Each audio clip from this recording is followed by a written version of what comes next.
Abasirikare ba FARDC bagaragaye bari kumwe n'inyeshyamba zimwe mu mitwe iri kubafasha mu rugamba nka FDLR bari mu muhanda bikoreye uturago nyuma yo gukubitwa inshuro na M23 bagenda bagaragaza imbaraga nke nk'abadashaka kugenda.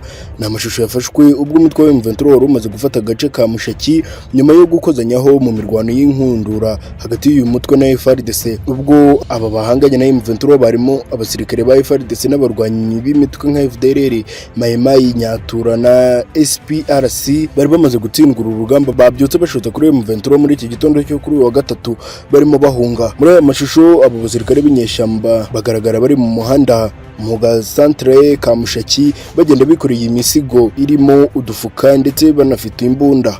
Bimwe mu byo bari bafite kandi birimo n'ibyo bari bamaze gusahura mu ngo z'abaturage nk'imyaka ndetse n'ibikoresho binyuranye. Imbuga z'intangazwaho ibyerekeye umutwe wa M23 zashyize hanze aho bageze icyo bayavugaho batangaje ko abo barwanyi badashobora gutsinda umutwe wa M23 kuko bari hasi mu mirwanire. Umutwe wa M23 kandi kuri uyu wa kane tariki 23 z'ukwezi kwa kabiri waramutse ufata akandi gace ka Kibarizo.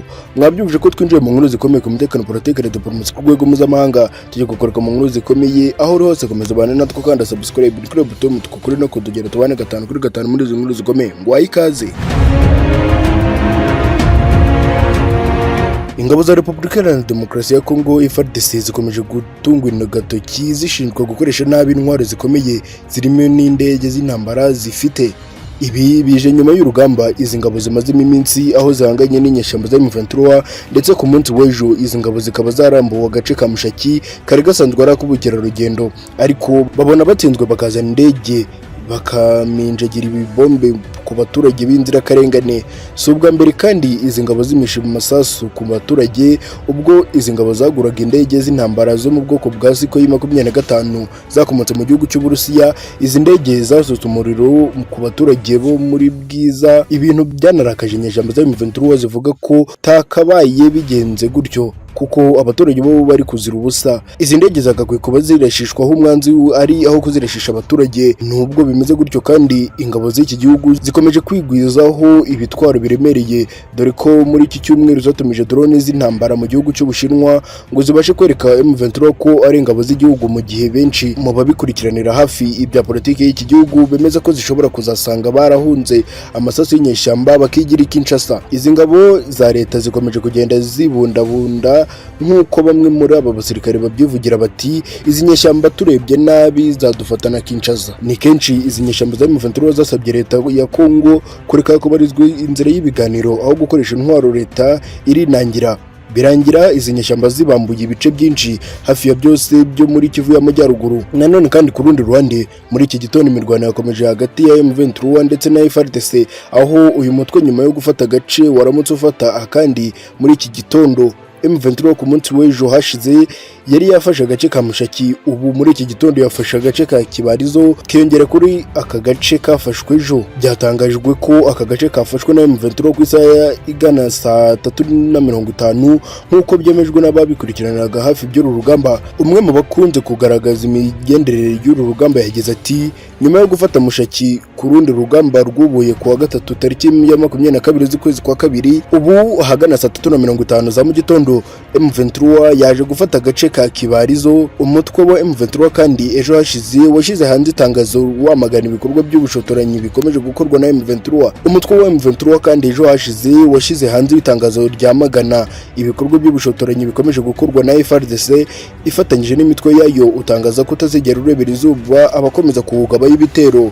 Bityo rero byatumye M23 byuka yarakaye bikomeye cyane ihitamo kujya gufata kara gace. Nanone kandi ku rundi ruhande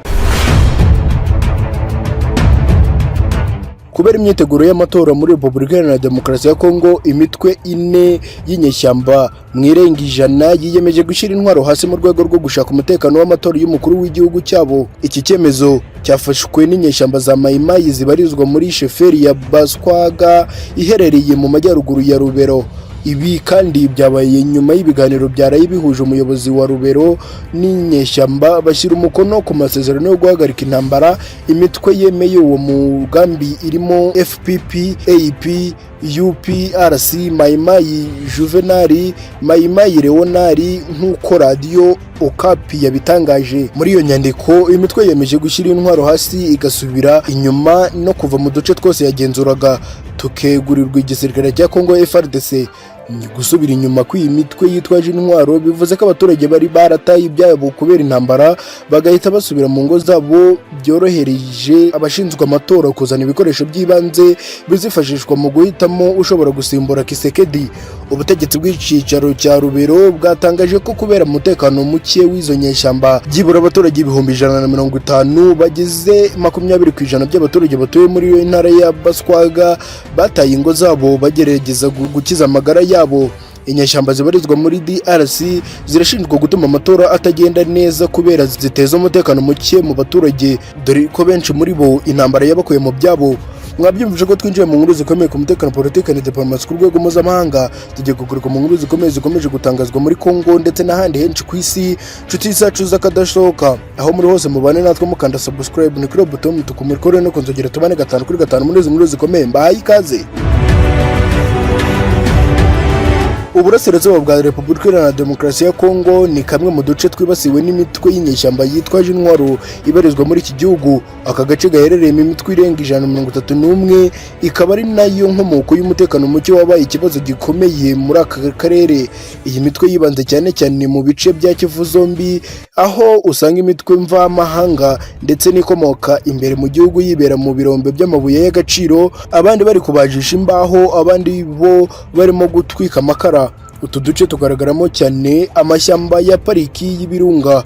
Aha ni muri Kivu y'Amajyaruguru, naho muri Kivu y'Amajyepfo habonekamo pariki ya Kahuzi Biega n'imisozi miremire ya Minembwe. Kubera amashyamba barizwa muri utu duce bituma izi nyeshyamba zihora mu bwihisho igihe cyose, ku buryo n'abaje kuzihiga ngo bozivane muri utwo duce usanga bibananira kubera iyo mpamvu yo guhora bibereye mu mashyamba ndetse utapfa kumenya aho babarizwa.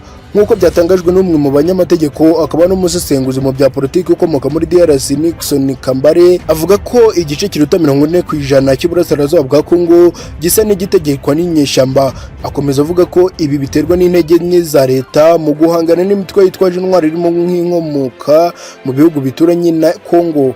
Omar Kaguta, umuhuzabikorwa w'ikigo cy'inyigisho zishinzwe guteza imbere amahoro, demokarasi y'uburengerazuba bwa muntu, avuga ko iyi mitwe irambye muri aka gace kubera ubucukuzi n'ubucuruzi bw'amabuye y'agaciro, gusoresha abaturage no kubashimuta, igasaba amafaranga, gusahura no gusarura ibyabo ndetse no kubakorera ibyamfura mbi, bigatuma leta ihura n'ibibazo bikomeye cyane byo kugerageza kuganira n'iyi mitwe kugira ngo irekure abaturage, irekure uduce twizafashe ndetse ibashe kurekura imitungo y'abaturage iyi mitwe yakomeje gufatira. Avuga ndetse ko hari abantu ndetse n'imiryango itera inkunga y'amafaranga iyo mitwe igakomeza kubereza ibikoresho bikomeye cyane. Indi mitwe yo nka ADF ikura inyungu no mu bucuruzi bwa magendu bwambukiranya imipaka.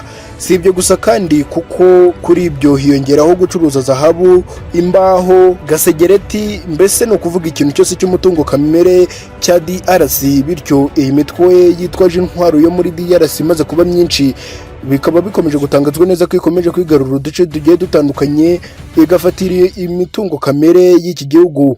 Nanone kandi ku rundi ruhande